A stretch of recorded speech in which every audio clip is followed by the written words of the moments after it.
शिवानी अगं आता तरी मला सांगणार आहेस का? मी मगापासून विचारतोय काय चाललंय तुमचं? बाबा मला सध्या काही विचारू नका. अहो वहिनी येतील ना, मी सांगण्यापेक्षा तेच सांगतील ना तुम्हाला. काय लपवताय माझ्यापासून एवढं? अहो लपवण्यासारखं काहीही नाही, फक्त थोडा वेळ वाट बघा. आल्या बघा, वहिनी आल्या.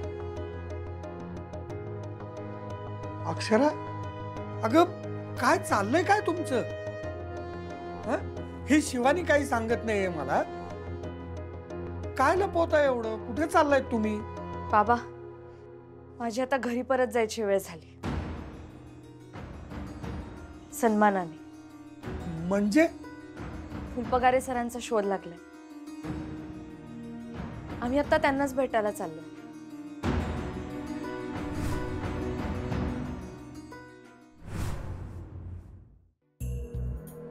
मॅडम येऊ का? या इराबाई या, बसा. काय झालंय मॅडम? तुम्ही एवढ्या तातडीने मला बोलवून घेतलं, मला कळालं नाही. हे बघ, आम्ही आता तुला जे काय सांगतोय ते जर का तू केलंस का नाही तर आम्ही तुला लई मोठं बक्षीस देऊ, आणि जर नाही केलंस तर तुझ्या निखिलची नोकरी गेली म्हणून समजायचं. आता काय झालं मॅडम? मी काय केलं? काय केलं नाहीयेस, आणि जे काय केलंयस ते चांगलंच केलंयस. पण आता तुला जे काम करायचं आहे ते लय महत्वाचं आहे. सांगा मॅडम. हे बघ, इथनं डायरेक्ट घरी जायचं, मध्ये कुठं बी जायचं नाही. आम्ही ड्रायव्हरला तुला घरी सोडायला सांगतो. घरी गेल्यानंतर तुझी ताई घरी येईल आणि थोड्या वेळानं आदिपती येतील. अधिपती जीजू? ते काय येतील घरी? काय झालंय? हे बघ, तुला जेवढं सांगतोय तेवढं नीट ऐक. आमच्याकडे येळ नाही फालतू बडबड करायला. सुनबाई जर अधिपतींसोबत इथं आल्या नाहीत तर तुझं काय खरं नाही. निखिलची नुसती नोकरी नाही घालवणार आम्ही, त्यांनी आमचं जे काही नुकसान केलंय त्याची भरपाई घेऊ आम्ही. नाही नाही मॅडम, प्लीज प्लीज असं काही बोलू नका. म्हणजे खरं सांगू का, मला कळत नाहीये. तुम्ही असं म्हणताय की ताईला इथे घरी आणायचंय? होय, अधिपती येतील तुमच्या घरी, त्यांच्या बरोबर तुझी ताई इथं आली पाहिजे. दुसरीकडे कुठं बी जाता कामा नये. ही जबाबदारी तुझी. तुम्ही तर ताईला रस्त्यावर आणायला निघाला होतात, म्हणून मी तिला आमच्या घरातून बाहेर काढलं, आणि आता तुम्ही म्हणताय इथे या घरात आणायचं तिला? ओ हिराबाई, तुम्हाला जेवढं सांगितलंय तेवढं नीट ऐका. उगा स्वतःचं डोसकं चालू नका. निघा आता. आणि लक्षात आलंय ना आम्ही काय सांगितलंय ते? हो, पण मॅडम मला तरी कळत नाहीये नक्की काय करायचंय. म्हणजे जास्त विचार करायचा नाही, एकदम साधी गोष्ट आहे. सुनबाई अधिपतींबरोबर इथं आल्या पाहिजेत, कळलं का? चला निघा, गाडीत बसा आणि घरला जा. हो.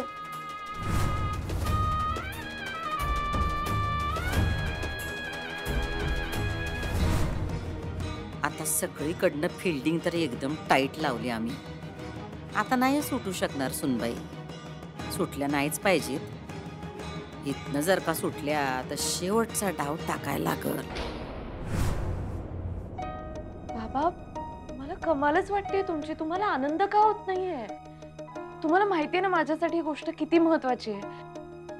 बाबा अहो, मी फुलपगारे सरांना आता फायनली भेटू शकणार आहे. आता मी सिद्ध करू शकणार आहे की माझी बाजू खरी होती. खरंय तुझं अक्षरा, पण पण पुन्हा तू तेच करणार आहेस का? आणि परत पहिल्यासारखं झालं तर? नाही होणार बाबा तसं. अहो मला माहितीये फुलपगारे सर तिथेच आहेत, आणि शिवानी त्यांच्या मामांनी पण खात्री करून घेतलीये. नाही होणार तसं. बरोबर आहे तुझं अक्षरा, पण मी म्हणतो कशाला पुन्हा हे सगळं? काय गरज आहे त्याची? आणि जर काही झालं तर? बाबा मला तुमची काळजी कळते. बाबा वहिनी जे म्हणतायत ते बरोबर आहे. मलाही वाटतं त्यांनी हे करायला हवं. अगं आम्हाला नाही वाटत का की तिच्यावर झालेला खोटा आरोप तिने खोडून काढावा म्हणून. पण बाबा, तुमचा विश्वास आहे ना माझ्यावर? ठीक आहे, जा तू.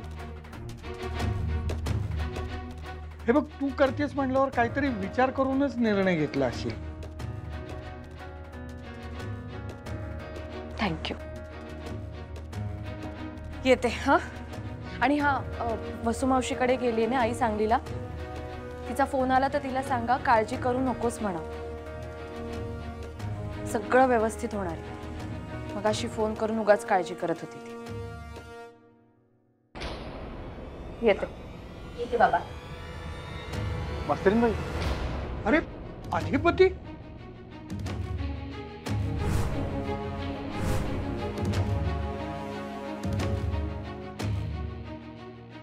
कमाल झाली. तुम्हाला काय आधीच कळलं काय मी तुम्हाला न्यायला यायला लागलो इथे? बॅग बी घेऊन तुम्ही ओ ही काय भानगड? हा, तुम्ही यांची बॅग घेऊन आला काय तुमच्या घरातनं? तुम्ही सांगितलंय. चला कुठे? घरला न्यायला आलोय मी. घरला न्यायला आलोय मी. घरला न्यायला आलोय मी. घरला न्यायला आलोय मी. घरी न्यायला म्हणजे? म्हणजे त्यांच्या स्वतःच्या हक्काच्या घरी. नाही. अगं नाही काय म्हणतेस? ते तुला एवढे न्यायला आलेत आणि तू नाही म्हणतेस? नाही, मी अशी नाही जाऊ शकत. ऐका ऐका, आई साहेबांनी माफ करून टाकलेलं आहे. त्यांनी स्वतः पाठवलं मला इथं तुमच्या घरी. त्याचं ते सगळं कळलं की मी शाळेत जात होतो वगैरे वगैरे, ते सगळं कळलं. तरी त्या म्हणजे ते सुरुवातीला चिडल्या, पण नंतर त्यांच्या लक्षात आली त्यांची चूक. त्यासनी कळून चुकलं की आम्हाला दोघांना आपल्याला वेगवेगळं ठेवून त्या मोठी चूक करतात. ती चूक त्यांनी मान्य बी केली. आता तुम्ही बी जरा मोठं मन दाखवा. तुम्ही चला घरला. अधिपती, मी नाही येणार अशी. शी नाही येणार म्हणजे काय? काय? हे बघा अधिपती, मी अशी मॅडमच्या दयेवरती त्या घरात नाही येऊ शकत. मला माझी बाजू सिद्ध करायची आहे. मला सिद्ध करायचे की मी बरोबर होते. त्याशिवाय मी त्या घरात पाऊल टाकणार नाही. अहो, पण मी काय सांगलोय, आईसाहेब सगळं विसरून गेल्यात मागचं. त्यांनी आपल्या चुका पदरात घातल्यात, माझ्या बी आणि तुमच्या बी. मग त्यांनी आता सगळं सोडले तर तुम्ही बी सोडून द्या की. मागचं झालं गेलं, जाऊ द्या. आता पुढे जाऊया. मी नाही अशी पुढे जाऊ शकत. हो बाबा, सांगा की. अक्षुबाळा, अगं ते तुला एवढे न्यायला आले, पण तू असं का करतेस? हो बाबा, तुम्हाला माहिती आहे ना माझ्यासाठी ही गोष्ट किती महत्वाची आहे. बरोबर आहे तुझं, पण त्याच्याही पेक्षा एक महत्वाची गोष्ट आहे, ती म्हणजे तुझा संसार. आणि हे बघ, काय साध्य करणार आहेस तू? तू चूक आहेस का बरोबर आहेस हे सिद्ध करून? पण मुळात आता त्याची गरजच नाही आहे. आईसाहेबांनी इशे सोडून दिलाय. तुम्ही तर कशाला ताणार आहे? चला की. मी काय म्हणते भाऊजी, एकच दिवसाचा प्रश्न आहे ना. आज जाऊ द्या त्यांना, उद्या येतील त्या घरी. हो नाही नाही, आजचा दिवस महत्वाचा आहे. आईसाहेब मला म्हणले की आजच घेऊन या म्हणतात. तर मग मी तुम्हाला म्हणते, मी आज नाही येत, उद्या येते. आता तुम्ही तुम्ही आता असं मला कात्रीत पकडायला काय? अहो, आईसाहेब काय म्हणले माहिती आहे काय? आजच घेऊन या, उद्या आणि माझा विचार बदलला तर काय असं म्हणते. आणि मी आल्यावर त्यांचा विचार बदलला तर? नाही, हे सगळं त्यांच्याच विचारानुसार चाललंय ना.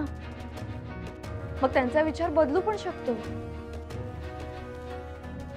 नाही नाही, अहो तसं म्हणजे त्या चेष्टा करत होत्या. हो, त्यांचं असं म्हणणं म्हणजे ते एकदम मनापासून म्हणल्या की आज घेऊन या. म्हणताना मी होते, हट्ट करू नका की, चला की. अधिपती प्लीज. मला पण वाटतं तू जावंच त्यांच्या बरोबर. अधिपती प्लीज, मी हात जोडून विनंती करते तुम्हाला, प्लीज मला जाऊ दे. आजपर्यंत तुम्ही तुमच्या आईसाहेबांचंच ऐकलंय. सलमान आज तरी ऐका माझं प्लीज.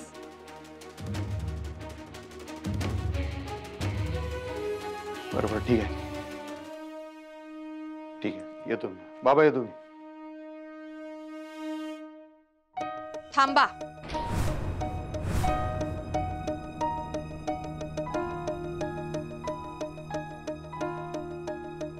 कुठे चाललात तुम्ही दोघे? ऐकलंय मी सगळं. इरा, तू यामध्ये पडू नकोस. का नको पडू? मी कोणीच नाहीये का या घरची? ताई, हे बघ, लहान असले तरी तुझी बहीण आहे आणि तू जर चुकत असशील तर त्याच्याबद्दल बोलण्याचा हक्क आहे मला. तुला काहीच माहित नाहीये यातलं म्हणून म्हणते, तू गप्प बस प्लीज. बाबा हो, तुम्ही का गप्प आहात? तुम्ही सांगा ना तिला. बाबा, जे आपल्या सगळ्यांना पाहिजे तेच घडतंय आता. काय बोलणार मी? ते ऐकतच नाहीये कुणाचं. तेच ना, ताई कुणाचंच ऐकत नाही. तिच्या ह्याच हट्टीपणामुळे ही वेळ आली इकडे. आणि आता जर जीजू तिला न्यायला आले तर तिने जायला नको त्यांच्या बरोबर? आणि आजचा दिवस बी चांगला आहे. आईसाहेब म्हणल्या आजचा होळीचा दिवस आहे, सगळ्या वाईट गोष्टी जुन्या ज्या डोक्यातल्या दळमट असतील ते आपण आज जाळून राख करून टाकूया. म्हणून आज घेऊन या सुनबाईसने, आज घेऊन या म्हणून मी. मग उलट चांगलंच आहे ना. आजचा दिवस जर शुभ असेल तर मी माझी बाजू सिद्ध करेन. त्यासाठी मला गेलंच पाहिजे आज. तुम्हाला जे सिद्ध करायचं ते आजच करायचं, काय उद्या करू शकत नाही तुम्ही. हे बघा, आजचा दिवस तुम्ही वाया घालवू नका. आज माझ्या संग या. उद्या तुम्ही म्हणशील तिकडे मी तुम्हाला घेऊन जातो. बस जगाच्या पाठीवर कुठे मी स्वतः घेऊन जातो. बस अजून काय पाहिजे. बघ ताई, तू आताही नाही म्हणणार आहेस का? बाबा, हे बघा, हे सगळं लॉजिकल आहे. या दोन्ही गोष्टी नाहीये हे लॉजिकल. तुला कळत नाही इरा काय चाललंय ते? काय कळत नाहीये ग ताई मला? हे बघ, तुला जिथे कुठे जायचंय तिकडे तू एका दिवसाने गेलीस तर काही फरक पडणार नाहीये. अगं, फरक पडू शकतो. पण आज जर तू अधिपतींबरोबर गेली नाहीस तर केवढा मोठा फरक पडेल याची कल्पना आहे का तुला? हे बघ, अशामुळेच मनं दुखावली जातात. आणि अशी मनं दुखवून तुला जर हेच करायचं असेल कर बाई तू. आम्ही काय बोलणार तुला? वहिनी, मलाही वाटतंय की काही फरक पडणार नाही एका दिवसाने. मी कसं सांगू तुम्हाला? बास झालं अक्षरा, खूप झालंय हे आता. हे बघ, तुला जावंच लागेल अधिपतींबरोबर. बाबा, हे बघ, मी तुझं काहीही ऐकून घेणार नाहीये. अधिपतीराव, घेऊन जावा तुम्ही हिला. हा, पण तुम्ही जो शब्द दिलाय ना तो मात्र विसरू नका. ती आत्ता तुमच्या बरोबर घरी येईल, पण उद्या ती म्हणेल ना तिकडे तुम्हाला तिला घेऊन जावं लागेल. हो, 1000 वेळा घेऊन जाईन की मी. एवढं काय, मी स्वतःच म्हणालोय ना. फक्त आजचा दिवस, उद्या आजचा दिवस संपला ना, रात्री 12 वाजले, उद्याचा दिवस सुरू झाला ना की मी तुम्हाला पाहिजे तिकडे घेऊन जातो. बस, अजून काय सांगू आता. अक्षू बाळा, अगं फक्त 12 तासाचाच प्रश्न आहे. हे बघ, नको एवढा विचार करूस. जा बाळा. ठीक आहे, चला राहू द्या. नाही, चला तुम्हाला सोडतो घरी. बाबा येतो मी. चल.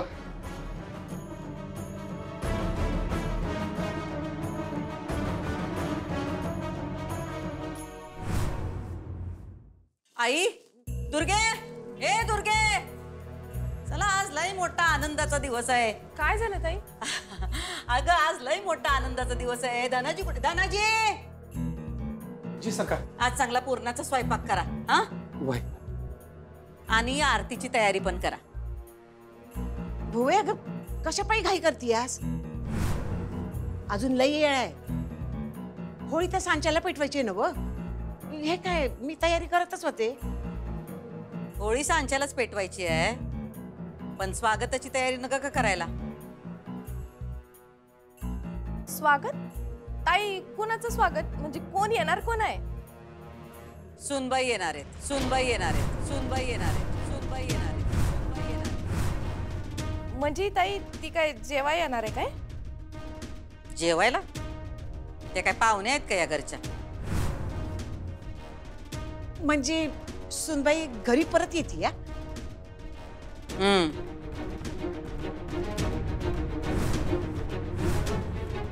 काय सांगतीयस? म्हणजे कसं काय ताई, तू तिला घरला येऊ देणार आहेस? का? तुला काय झालं? तुझ्या लेकीला नाही का घेतली आम्ही घरात? मग आमच्या सुनला नाही घेऊ शकत? अगं नाही, म्हणजे तसं काही नाही. ते आपलं म्हणजे म्या असंच ते. काय करणार? आईचं काळीज आहे आमचं. लेकाचं दुःख नग का समजून घ्यायला. आमच्यामुळं त्यांना सुनबाईंना चोरून भेटावं लागत होतं आणि सगळ्या जुन्या गोष्टी इसरून जायला, जाळून टाकायला होळीसारखा दुसरा मुहूर्त नाही का? चला कामाला लागा. कोणत्याही क्षणी अधिपती सुनबाईंना घेऊन घरात येतील. आमचं तोंड बघत बसू नका. लागा लागा, तयारीला लागा. सुनबाईंची जंगी स्वागताची तयारी करा. आत्ये, सूर्य पश्चिमेला उगवलाय वाटतं. असू दे की, आता दुधात मिठाचा कडा घालू नकोस. होळीच्या निमित्तानं चांगलं घडते ना व, घडू दे. धनाजी चल, गोडाधोडाचा स्वयंपाक करू. हा चल. वय तुम्ही सांगा, मी समज करतो. जावई बापू, जावई बापू. काय झालं? एवढे खुश दिसताय तुम्ही. वय वय, आणि तुम्हाला आता जर का ती गोष्ट मी सांगितली ना व, तर तुम्ही बी खुश व्हाल. काय काय झालंय असं? सुनबाई घरी येते या. काय? अक्षरा येते इथे घरी? ती होळीसाठी वगैरे बोलवलंय का तिला? नाही नाही, अहो कायमची घरी येते या. भुवीनं स्वतः अधिपतीला सांगितलंय तिला परत घरी आणाया. काय सांगताय? अक्षराला कायमचं आणायला? नाही नाही आई, हे असं कसं होईल? अहो झालंय खरं. मी काय खोटं सांगेन बाई तुम्हासनी. आताच अधिपती गेलाय तिला आणाया. नाही आई, पण हे कसं शक्य आहे? भुवीला वाईट वाटलं असल. अधिपती सुनबाईला चोरून भेटायला जात होता, म्हणून ती म्हणली सरळ तिला घरीच घेऊन या. अधिपती गेला सुद्धा तिला आणाया. नाही आई, त्या बाईचं इतकं सरळ काही नसतं. सहज ती अक्षराला या घरात परत आणणार नाही. ही तुमची मुलगी आहे ना, तिचा प्रत्येक गोष्टीत काहीतरी स्वार्थ असतो, काहीतरी खेळी असते. यामागेही काहीतरी डाव, काहीतरी स्वार्थ खेळी असणार तिची. दुसऱ्या कोणासाठी असा निर्णय घेणार नाही ती. हे तुमचं नेहमीच आहे. हो, भुवीच्या कोणत्याही चांगल्या गोष्टीत तुम्हाला वाईटच सापडतंय बघा. आई, अनुभव आहे माझा आणि विश्वास ठेवा, काही बाबतीत तुमच्यापेक्षा जास्त मी तुमच्या मुलीला ओळखतो. हे असं नाहीये. ह्याच्यामध्ये काहीतरी मेघ आहे, काहीतरी गोम आहे. काय अडचण असणार आहे? हा म्हणजे मी एक कबूल करते, भुवीनं हे समज सुनबाईसाठी केलं नसणार. अधिपतीवर तिचा लय जीव आहे, त्याच्यासाठीच हा निर्णय घेतला असणार तिने. आई, तुम्ही साध्या सरळ आहात म्हणून तुम्हाला सगळं सरळ दिसतं, पण विश्वास ठेवा माझ्यावर, असं नाहीये. आता तिची नवीन खेळी काय आहे हे शोधावं लागणार. पण खरंय, काही का असे ना, अक्षरा या घरात परत येते ही आनंदाची गोष्ट आहे. बाकी प्रश्नांची उत्तरं ती आल्यावर मिळतीलच. शांता, मुलांच्या पायगाड्या घातल्यात का बघ. भुवे, अगं तू कशा पायी एवढ्या फेऱ्या घालतीयास? बस की शांतवानी. अगं ताई, केवढी उतावळी झालीस सुनबाईच्या स्वागतासाठी. तुम्हाला नाही कळायचं. झाली का सगळी तयारी? वय ताई, आरतीचं ताट तयार आहे. आणि सोन्याचं कुठं काय आहे त्याच्यात? हा, नग का ठेवायला. हे घे ठेव ठेव तिकडं. धनाजी फुलांच्या पाकळ्या तयार ठेव. हा केलं ते. ताई दादाजी हे आहे. पर तुला पक्की खात्री आहे का सुनबाई येईलच अशी? 100% खात्री आहे.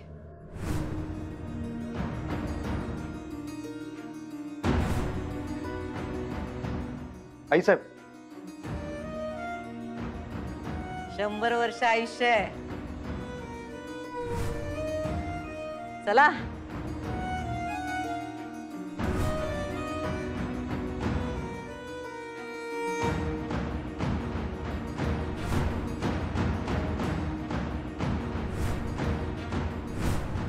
चला.